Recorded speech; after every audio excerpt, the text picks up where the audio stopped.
Hey there, warmest greetings to this video. I'd like to showcase my camp. Well, first thing that catches the eye is that the tarp is not spanned properly at the back end over here. The reason for that is that there's some, well, it's pretty dark. Let me just right here. Well, there's small tree stuff. It's tree growing out of here. So I honestly didn't take that into consideration before I started setting up the tarp. So there's that. It's yeah. Well, but honestly, I don't mind that all too much because the main reason for setting up this tarp in the first place was to have protection against rain. So yeah, that's the main reason for setting it up, because it's one of the most uncomfortable things to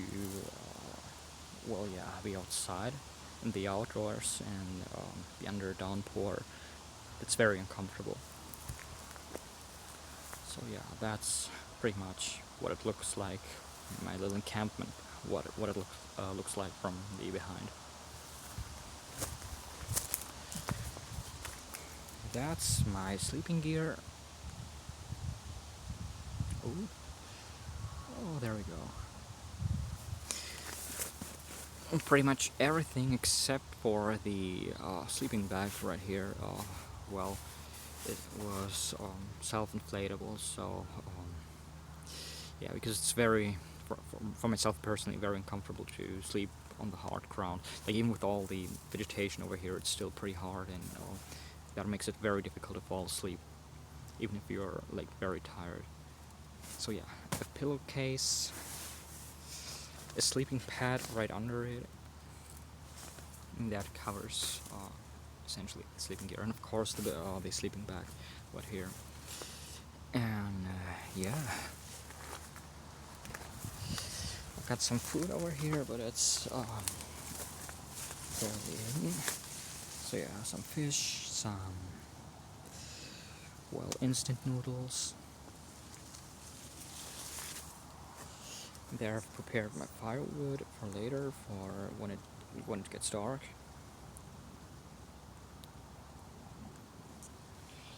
And yeah, that's also incredibly essential. Essentially, especially during the summer when it's very hot outside, you really want to have, or like how I approach the heat, and when it comes to things like hydration and stuff like that, right? So what I do, I always take 2 bottles with me.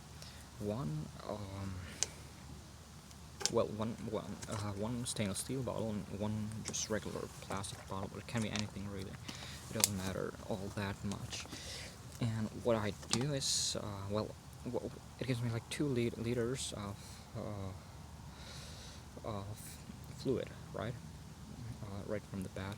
But if I do an overnight, or if I sleep somewhere, that's where the stainless steel bottle comes in clutch. Like, that's where it becomes super important, because once your supplies run dry, once you're out of water, that's where you gotta try to find a river or any body of water, like, that's away from any kind of planned or kind of industrious buildings or something like that, something where there would be danger of chemicals spilling over to the body of water. So thank God I'm here right now, and here I have a river right next to me.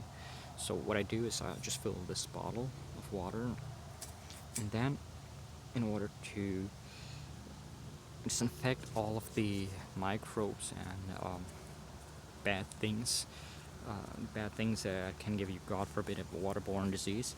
Yeah, in order to disinfect it, I just put the filled bottle inside of the campfire, wait until it boils properly, and then I cool it down. Then once it's cooled down appropriately, that's where I put it back. That's where I spill it over to the plastic bottle. And again, it doesn't have to be plastic bottle, it can be just any kind of bottle. Like, it doesn't matter too much.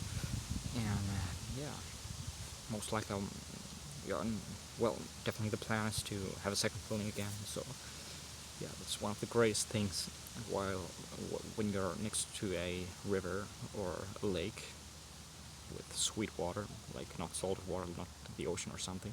That's where, yeah, like once you have an almost infinite supply of drinking water, just beautiful. Well, you're kind of safe and set.